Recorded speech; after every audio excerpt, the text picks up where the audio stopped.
ओम शांति। आज 26 दिसंबर 2024 बाबा के महावाक्य है।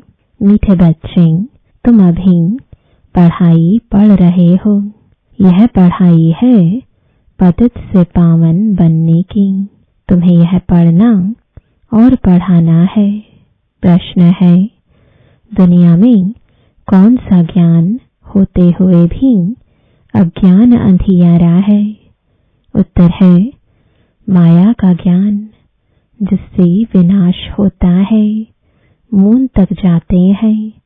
यह ज्ञान बहुत है, लेकिन नई दुनिया और पुरानी दुनिया का ज्ञान किसी के पास नहीं है। सब अज्ञान अंधियारे में है। सभी ज्ञान नेत्र से अंधे हैं। तुम्हें अभी ज्ञान का तीसरा नेत्र मिलता है। तुम नॉलेजफुल बच्चे जानते हो, उन्हों की ब्रेन में विनाश के ख्यालात हैं। तुम्हारी बुद्धि में स्थापना के ख्यालात हैं। ओम शांति। बाप इस शरीर द्वारा समझाते हैं। इनको जीव कहा जाता है। इनमें आत्मा भी है और मैं भी इसमें आकर बैठता हूँ। यह तो पहले पहले पक्का होना चाहिए। इनको दादा कहा जाता है। यह निश्चय बच्चों को बहुत पक्का होना चाहिए। इस निश्चय में ही रमण करना है।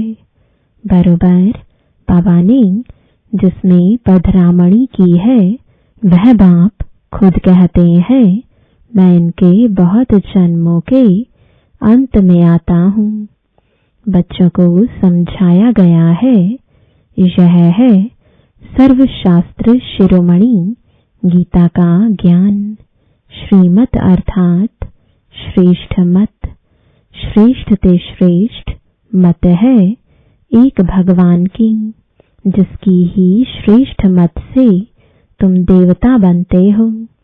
बाप खुद कहते हैं, मैं आता ही तब हूँ जब तुम भ्रष्ट मत पर पतित बन जाते हो।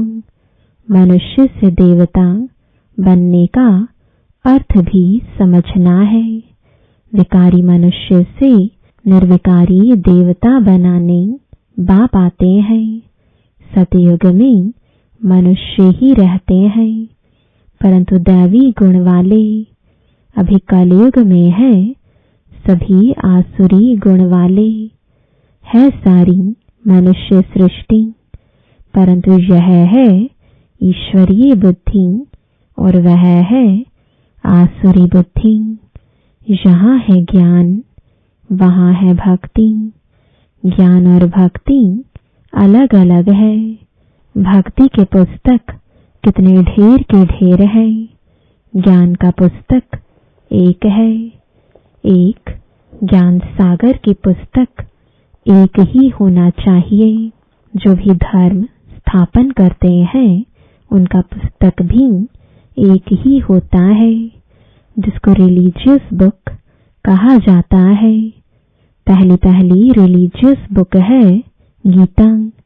पहला पहला आदि सनातन देवी देवता धर्म है, न कि हिंदू धर्म।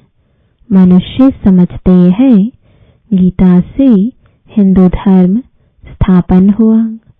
गीता का ज्ञान श्री कृष्ण ने दिया। कब दिया? परंपरा से। कोई शास्त्र में शिव भगवानुवाच तो है नहीं।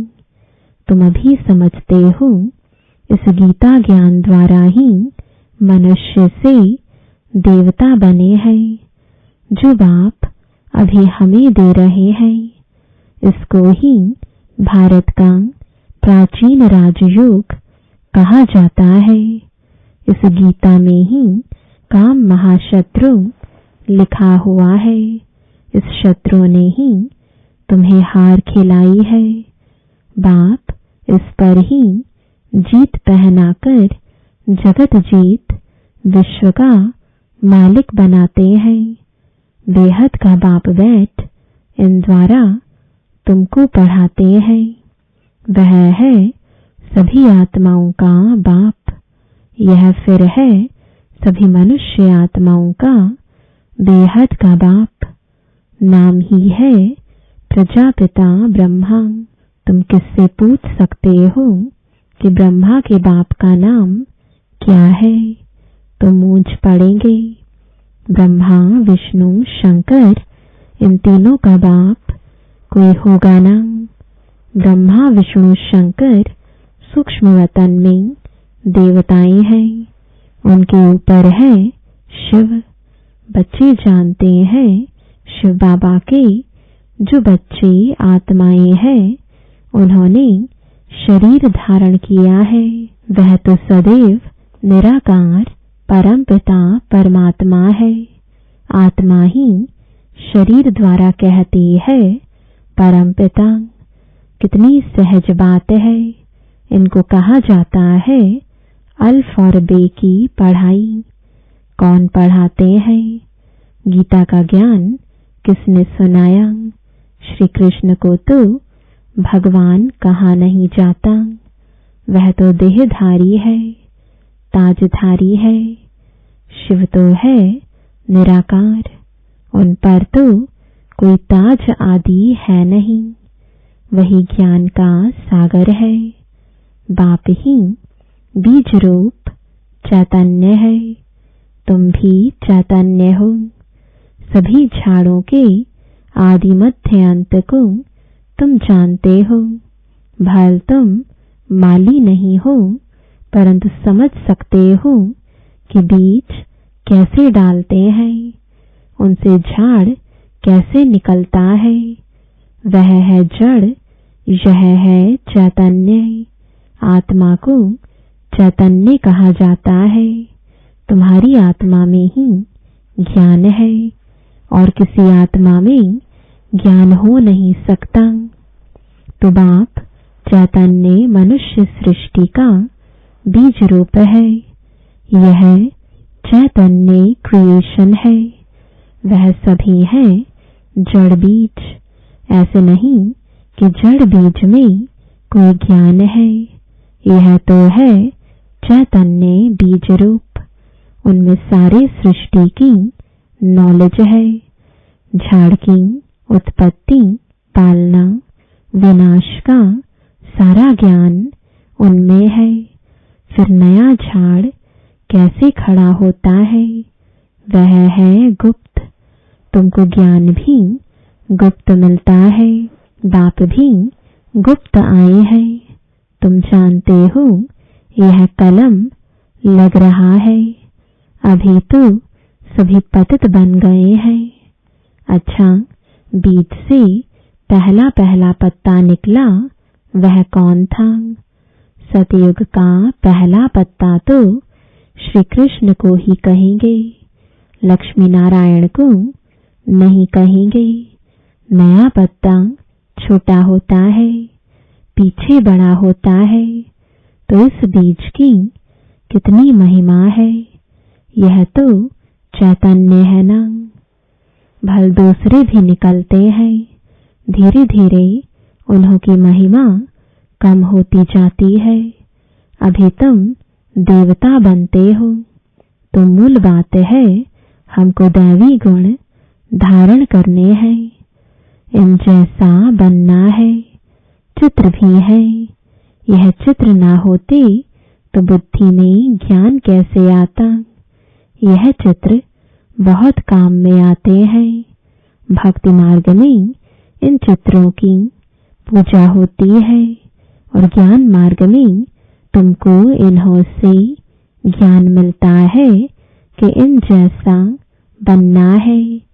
भक्ति मार्ग में ऐसा नहीं समझेंगे कि हमको ऐसा बनना है। भक्ति मार्ग में मंदिर आदि कितने बनवाते हैं। सबसे जास्ती मंदिर किसके होंगे? जरूर शिव बाबा के ही होंगे। फिर उनके बाद क्रिएशन के होंगे। पहली क्रिएशन यह लक्ष्मी नारायण है। तो शिव के बाद इनकी पूजा जास्ती होगी। माताएं जो ज्ञान देती हैं उनकी पूजा नहीं, वह तो पढ़ती है।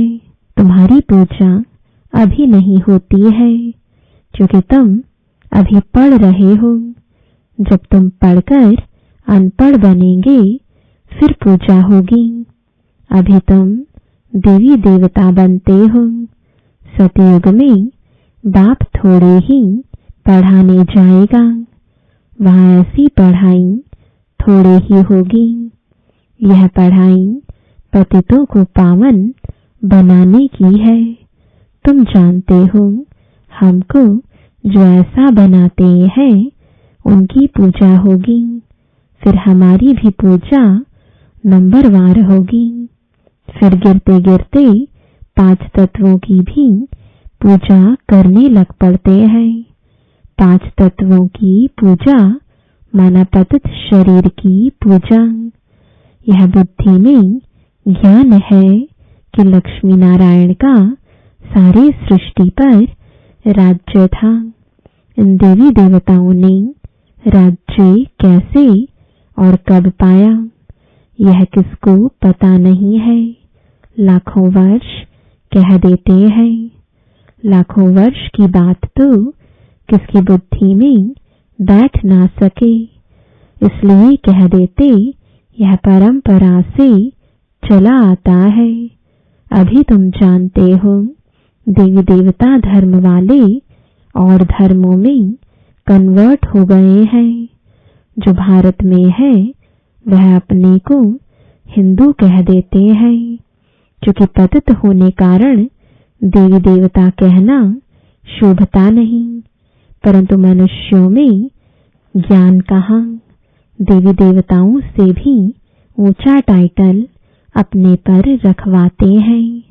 पावन देवी देवताओं की पूजा करते माथा झुकाते हैं, परंतु अपने को पतित समझते थोड़े ही हैं। भारत में खास कन्याओं को कितना नमन करते हैं, कुमारों को इतना नहीं करते। मेल से ज्यादा फीमेल को नमन करते हैं क्योंकि इस समय ज्ञान अमृत पहले इन माताओं को मिलता है। बाप इनमें प्रवेश करते हैं। यह भी समझते हो यह यानी ब्रह्मा बाबा ज्ञान की बड़ी नदी है। ज्ञान नदी भी है फिर पुरुष भी है। ब्रह्मपुत्रा नदी सबसे बड़ी है जो कलकत्ता तरफ सागर में जाकर मिलती है। मेला भी वहां ही लगता है, परंतु उन्हें यह पता नहीं कि यह आत्माओं और परमात्मा का मेला है। वह तो पानी की नदी है जिसका नाम ब्रह्मपुत्रा रखा है।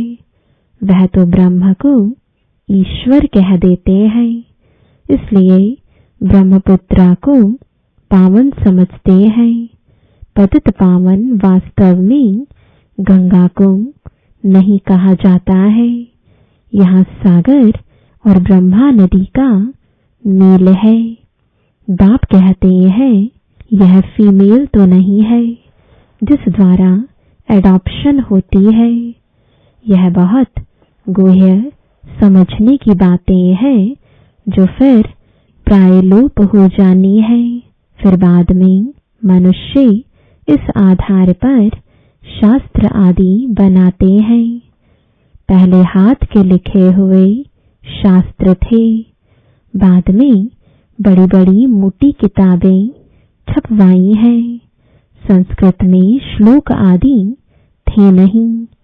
यह तो बिल्कुल सहज बात है। मैं इन द्वारा राजयोग सिखलाता हूँ, फिर यह दुनिया ही खलास हो जाएगी। शास्त्र आदि कुछ भी नहीं रहेंगे। फिर भक्ति मार्ग में यह शास्त्र आदि बनेंगे। मनुष्य समझते हैं यह शास्त्र आदि परंपरा से चले आए हैं। इसको कहा जाता है अज्ञान अंधियारा। अभी तुम बच्चों को बाप पढ़ाते हैं जिससे तुम सोझरे में आए हो। सतयुग में है पवित्र प्रवृत्ति मार्ग, कलयुग में सभी अपवित्र प्रवृत्ति वाले हैं। यह भी ड्रामा है। बाद में है निवृत्ति मार्ग, जिसको संन्यास धर्म कहते हैं। जंगल में जाकर रहते हैं, वह है हद का संन्यास। रहते तो इस पुरानी दुनिया में है, अभी तुम जाते हो नई दुनिया में। तुम्हें तो बाप से ज्ञान का तीसरा नेत्र मिला है, तो तुम कितने नॉलेजफुल बनते हो। इससे जास्ती नॉलेज होती ही नहीं। वह तो है माया की नॉलेज, जिससे विनाश होता है। वो लोग मून यानी चांद पर जाकर खोज करते हैं। तुम्हारे लिए कोई नई बात नहीं। यह सभी माया का पंप है। बहुत शो करते हैं, अति डीपनेस में जाते हैं कि कुछ कमाल करके दिखाएं। बहुत कमाल करने से फिर नुकसान हो जाता है। उन्हों के ब्रेन में विनाश के ही ख्यालात आते हैं। क्या क्या बनाते रहते हैं। बनाने वाले जानते हैं इससे ही विनाश होगा। ट्रायल भी करते रहते हैं। कहते भी हैं 2 बिल्ले लड़े, माखन तीसरा खा गया।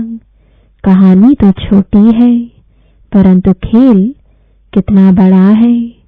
नाम इन्हों का ही बाला है। इन द्वारा ही विनाश की नोंद है। कोई तो निमित्त बनता है ना। क्रिश्चियन लोग समझते हैं पैराडाइज था, पर हम नहीं थे। इस्लामी बौद्धि भी नहीं थे। फिर भी क्रिश्चियन लोगों की समझ अच्छी है। भारतवासी कहते हैं देवी देवता धर्म लाखों वर्ष पहले था, तो बुद्धू ठहरे ना। बाप भारत में ही आते हैं। जो महान बेसमझ है, उन्हें ही महान ते महान समझदार बनाते हैं। परंतु फिर भी याद रहे तब। बाबा तुम बच्चों को कितना सहज करके समझाते हैं। मुझे याद करो तो तुम सोने का बर्तन बन जाएंगे, तो धारणा भी अच्छी होगी। याद की यात्रा से ही पाप कटेंगे। मुरली नहीं सुनते तो ज्ञान रफू चक्कर हो जाता है। बाप तो रहमदिल होने के नाते उठने की ही युक्ति बतलाते हैं। अंत तक भी सिखलाते ही रहेंगे। अच्छा, आज भोग है, भोग लगाकर जल्दी वापस आ जाना है। बाकी वैकुंठ में जाकर देवी देवताओं आदि का साक्षात्कार करना, यह सब फालतू है। इसमें बहुत महीन बुद्धि चाहिए। बाप इस रथ द्वारा कहते हैं मुझे याद करो, मैं ही पतित पावन तुम्हारा बाप हूँ। तुम ही से खाऊं, तुम ही से बैठूं, यह यहाँ के लिए है। ऊपर में कैसे होगा। अच्छा, मीठे मीठे सिकिलदे बच्चों प्रति माता पिता बाप दादा का याद प्यार और गुड मॉर्निंग। रूहानी बाप की रूहानी बच्चों को नमस्ते। रूहानी बच्चों की रूहानी बाप दादा को गुड मॉर्निंग और नमस्ते। धारणा के लिए मुख्य सार है। पहला, बाप इस दादा में प्रवेश हो। हमें मनुष्य से देवता अर्थात विकारी से निर्विकारी बनाने के लिए गीता का ज्ञान सुना रहे हैं। इसी निश्चय से रमण करना है। श्रीमत पर चलकर श्रेष्ठ गुणवान बनना है। दूसरा, याद की यात्रा से बुद्धि को सोने का बर्तन बनाना है। ज्ञान बुद्धि में सदा बना रहे, उसके लिए मुरली जरूर पढ़नी व सुननी है। वरदान है, अपने पोजीशन की स्मृति द्वारा माया पर विजय प्राप्त करने वाले निरंतर योगी भव।